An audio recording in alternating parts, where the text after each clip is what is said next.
ہر قسم کی تعریف اللہ کے لیے ہے جو غالب اور بخشنے والا ہے، جو رات کو دن پر پلٹتا ہے اور دن کو رات پر پلٹتا ہے، یعنی یہ چینج آتا رہتا ہے، اور یہ کرنے والا کون ہے؟ اللہ سبحانہ و تعالیٰ۔ اس میں بصیرت والوں کے لیے نصیحت ہے، یعنی انسان اس سے سبق لے۔ میں اپنے رب کی تعریف کرتی ہوں اور اس کی ان نعمتوں پر اس کا شکر ادا کرتی ہوں جن کو اس کے سوا کوئی شمار نہیں کر سکتا، یعنی اللہ سبحانہ و تعالیٰ کی اتنی نعمتیں ہیں جن کو ہم گن نہیں سکتے۔ وَإِن تَعُدُّوا نِعْمَةَ اللَّهِ لَا تُحْصُوهَا، کچھ نعمتیں ایسی ہیں جن کو ہم جانتے ہیں اور کچھ ایسی ہیں جن کو ہم جانتے ہی نہیں۔ مثلا کون سی نعمتیں ہیں جن کو ہم جانتے ہیں، جو ہمیں نظر آتی ہیں، جو ہمیں بتائی جاتی ہیں، لیکن اس کے علاوہ بھی بہت کچھ ہے۔ آپ کو معلوم ہے کہ ہماری باڈی کی جو سب سے چھوٹی چیز ہے وہ سیل کہلاتا ہے نا، سیل سے پھر آگے اور چیزیں بنتی ہیں۔ ابھی تک سائنٹسٹ سیل کے بارے میں بھی پوری معلومات نہیں رکھتے، اس کو بھی پوری طرح ڈسکور نہیں کر سکے کہ وہ کیسے کام کرتا ہے۔ تو اس میں آپ دیکھیے کہ بہت ساری چیزیں ایسی ہیں کہ جن سے ہم فائدہ اٹھا رہے ہیں، لیکن ہمیں خود بھی نہیں پتا کہ وہ کس طرح ہمارے جسم میں کام کر رہی ہیں، اور کس طرح فضا میں کام کر رہی ہیں، کس طرح زمین کے اندر کام کر رہی ہیں، کس طرح آسمان میں کام کر رہی ہیں۔ تو ہم ان ساری نعمتوں پر جن کو ہم جانتے ہیں اور جن کو ہم نہیں جانتے ان پر اللہ تعالیٰ کا شکر ادا کرتے ہیں۔ اللہ تعالیٰ کے نام، ہمارے رب کے نام مقدس ہیں اور اس کی صفات بہت عظیم ہیں۔ اللہ کے سوا کوئی معبود برحق نہیں، وہ اکیلا اور غالب ہے۔ حضرت انس کہتے ہیں کہ ایک دفعہ نبی صلی اللہ علیہ وسلم کو ایک درزی نے کھانے کی دعوت دی، کپڑے سینے والے نے، جو کھانا اس نے آپ کے لیے تیار کیا ہوا تھا۔ تو وہ کہتے ہیں میں بھی آپ کے ساتھ اس دعوت میں چلا گیا، تو اس نے رسول اللہ صلی اللہ علیہ وسلم کے پاس روٹی اور شوربہ لا کے رکھا، اس شوربے میں کدو اور بھنا ہوا گوشت تھا۔ تو میں نے نبی صلی اللہ علیہ وسلم کو دیکھا کہ آپ کدو تلاش کر کر کے کھا رہے ہیں، تو پھر انہوں نے کدو تلاش کر کے آپ کے آگے رکھ دیے تاکہ آپ کھا سکیں، اور کہتے ہیں میں اس دن سے کدو پسند کرنے لگ گیا، کیونکہ نبی صلی اللہ علیہ وسلم کو پسند ہے۔ کدو کے کیا فائدے ہیں، کسی کو پتا ہے کیا فائدے؟ کدو سکن کو بہت اچھا کرتا ہے، جو لوگ کدو کھاتے ہیں ان کی سکن اچھی ہوتی ہے۔ آپ کو معلوم ہے نا کہ حضرت یونس علیہ السلام جو مچھلی کے پیٹ میں گئے تھے، اور پھر جب اللہ تعالیٰ نے اپنے فضل سے ان کو نکالا تھا تو ان کے اوپر کس چیز کی بیل اگی تھی؟ کدو کی بیل اگی تھی ان کے اوپر، تاکہ وہ اس سے کھائیں اور اس سے سایہ بھی ہو۔ تو وہ تو کچا ہی کھاتے ہوں گے، ظاہر ہے وہاں پکا کے دینے والا تو کوئی نہیں تھا۔ تو کدو کو آپ کچا بھی استعمال کر سکتے ہیں، کدو کو آپ پکا کے بھی استعمال کر سکتے ہیں، کدو کو آپ ابال کے بھی استعمال کر سکتے ہیں، کدو کا آپ جوس بھی بنا سکتے ہیں، اس کو کسی اور چیز میں بھی مکس کر سکتے ہیں، اس کو الگ سے بھی کھا سکتے ہیں۔ رائتا تو بہت ہی اچھا بنتا ہے، کس کو آتا ہے کدو کا رائتا بنانا؟ ہاں، آپ لوگ نہیں بناتے؟ آپ امی کو تو کہہ دیتے بس آپ کام کریں۔ آپ کو پتا ہے کہ جب ہم چھٹی جماعت میں تھے نا، تو اس وقت ہمارے اسکول میں ایک کلاس ہوتی تھی خانہ داری کی۔ خانہ کا مطلب ہوتا ہے گھر، داری کا مطلب ہوتا ہے رکھنا، گھر داری کرنا۔ گھر داری یعنی گھر کو سنبھالنا، گھر کے کام کرنا۔ تو یہ بہت اچھا تھا، لڑکیوں کو، سب لڑکیوں کو سیکھنا ہوتا تھا۔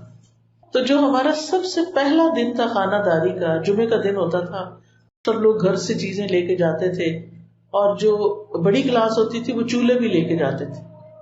تو ہمیں سیلیڈ بنانا سکھاتے تھے سب سے پہلے، تو ہم کہتے تھے ہماری کب باری آئے گی کہ ہم بھی چولہا لے کے جائیں۔ اتنا شوق ہوتا تھا، گھر میں کام کریں یا نہ کریں اسکول میں ضرور کرنا۔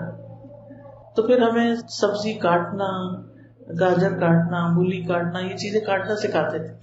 پھر وہ اس کو سجانا سکھاتے تھے کہ کیسے سجانا ہے۔ پھر اس کے بیچ میں ابلا ہوا ایک انڈا رکھ دیتے تھے۔ میں کہتی تھی یہ تو ہم نے کبھی نہیں گھر میں کیا، مولی گاجر تو کاٹتے ہیں، انڈا کیوں رکھتے ہیں؟ پھر اس ابلے ہوئے انڈے کے اندر 2 کالی مرچیں بھی ڈال دیتے تھے آنکھوں میں، ایسی سجاوٹ، تو ایسی سجاوٹ نہیں کرنی چاہیے جس میں آنکھیں بنا کے اور بت بنا کے کھانے کے بیچ میں کھڑے کر دیں. تو سیلڈ کس کس کو بنانا آتا ہے؟ یہ بھی سب کو نہیں آتا، اللہ رحم کرے. آپ لوگوں نے آگے گھر کیسے چلانے ہیں؟ اب آپ نے میٹرک کا امتحان دے کے تو باقاعدہ گھر چلانا ہے. میں نے جب میٹرک کا امتحان دیا تھا تو میں سب 15 ایئرس کی تھی، آئی تھنک، یس 15 ایئر. تو میں نے اپنی امی سے کہہ دیا تھا کہ جتنا عرصہ میری کالج جانے سے پہلے کی چھٹیاں ہیں، کافی ساری چھٹیاں ہو گئی تھی 2-3 مہینے کی، میں نے کہا آپ بالکل کچن میں نہیں آئے گی، سب کچھ میں خود کروں. تو میں نے پھر کچن کی ساری ذمہ داری لے لی اور سارے برتن دھو کے اپنی مرضی کے مطابق سیٹ کیے، سجایا. چولہا جو تھا وہ ماما نیچے رکھ کے پکاتی تھی، میں نے اس کو اوپر رکھوایا اور اپنے طریقے سے سارے کام شروع کیے. اور مجھے اچھی طرح وہ پہلا کھانا یاد ہے جو میں نے سارے کا سارا خود بنایا تھا اور بنا کے پیش کیا تھا. تو ماؤں کو اس سے بہت خوشی ہوتی ہے، اور ماں نے ہمارے لیے بہت تکلیفیں اٹھائی ہوتی. تو چھٹی کے دن آپ کیا بنائیں گے؟ سیلڈ. ٹھیک ہے، سیلڈ کھاتے بھی ہیں کہ کوئی نہیں کھاتے؟ میں بنانے کا کہہ رہی ہوں. چٹنی بنا لیں. سیلڈ کیوں کھانا چاہیے؟ کیوں کھانا چاہیے سیلڈ؟ را ویجیٹیبل ضرور کھانی چاہیے، وہ ہمارے سسٹم کو کلین کرتی ہے، ہمارے اندر کو صاف کرتی ہے.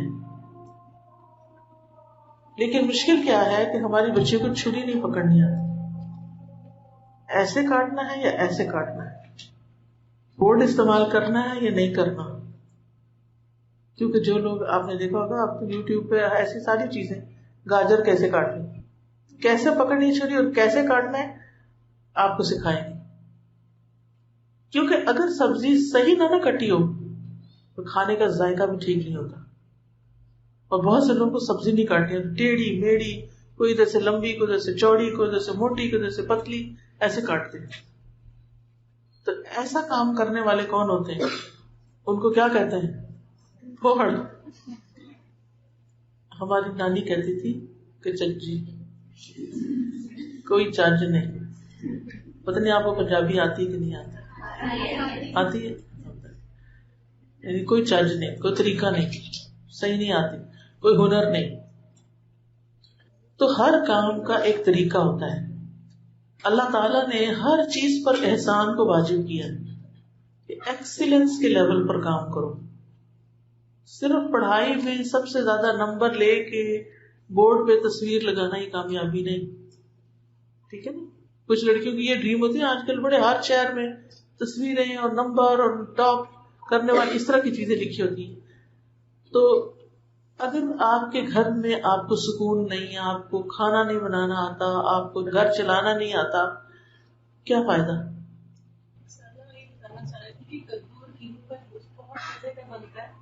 اور جب ہم کراچی ہاسٹل میں ہوتے تھے تو آپ کو پتا 2 لڑکے تھے، اتوار کے بعد سبزی کاٹنے میں چھیلکا اتارنے میں ہم بڑی بے پرواہی کرتے ہیں. جی. تو ہم بڑا اس کو کرتے تھے اسٹوڈنٹ، اس سے ماشاء اللہ بڑا ایکٹیویٹی بھی ایک ہو جاتی تھی، بالکل یادہ کام ہو جاتی تھی اور ایک اچھا کام بھی سیکھا جاتا تھا. بالکل ہاسٹل لائفس تھے. بالکل. روٹی بنانا، میں نے بہت سے لوگوں کو روٹی بنانا سکھایا. یعنی ہم عورتیں جو ہوتی ہیں نا، ہمارا کام صرف کرسی پہ بیٹھ کے درس دینا نہیں ہونا چاہیے. یہ بھی ٹھیک ہے، لیکن دوسرے کام بھی، گھر کے کام بھی آنے چاہیے. کیونکہ ہر بچی کا شوق ہوتا ہے شادی کرنا، کہ کوئی نہیں، سب کا شوق ہوتا ہے. ہاں کوئی ایسا ہوتا ہے جس کو نہیں ہوتا، وہ ان نیچرل ہے. نیچرل کیا ہے؟ شادی، اچھے کپڑے، زیور، میک اپ، اچھا سا پرفیوم، سیر سپاٹا، یہ سب کے ڈریمز ہوتے ہیں. ہوٹلنگ، لیکن آپ دیکھیے کہ کتنے دن ہوٹلنگ کر سکتے ہیں آپ؟ 2-3 دن پہ کریں گے آپ کا دل اکتا جائے گا. کن لڑکیوں کی قدر ہوتی ہے؟ جو گھر میں اچھا سا کھانا بنانا چاہتی ہیں، ان کی بہت ویلیو ہوتی ہے. وہاں کوئی نہیں دیکھتا کہ آپ کے میٹرک میں کتنے نمبر تھے، وہاں وہ یہ دیکھتے ہیں کہ آپ کو کون سا کام اچھے سے کرنا آتا ہے، آپ کو مزے کا کھانا بنانا آتا ہے کہ نہیں آتا. تو اس لیے شادی سے پہلے آپ سب نے کھانا ضرور سیکھنا ہے بنانا. اچھی سی روٹی بنانی سیکھنی ہے آپ نے. ٹھیک ہے. حضرت انس جو تھے وہ سفر اور حضر ہر جگہ نبی صلی اللہ علیہ وسلم کی خدمت کرتے تھے, یعنی گھر میں بھی, اور جب کہیں ٹریول کرتے تھے تو ساتھ جاتے تھے غزوات وغیرہ میں یا حج کے لیے یا کسی بھی سفر پر. اور یہ سحری کے وقت نبی صلی اللہ علیہ وسلم کی خدمت کرتے تھے. حضرت انس کہتے ہیں کہ نبی صلی اللہ علیہ وسلم نے سحری کے موقع پہ مجھ سے فرمایا, اے انس میں روزہ رکھنا چاہتا ہوں, مجھے کچھ کھلا دو. تو میں کچھ کھجوریں اور ایک برتن میں پانی لے کر حاضر ہوا.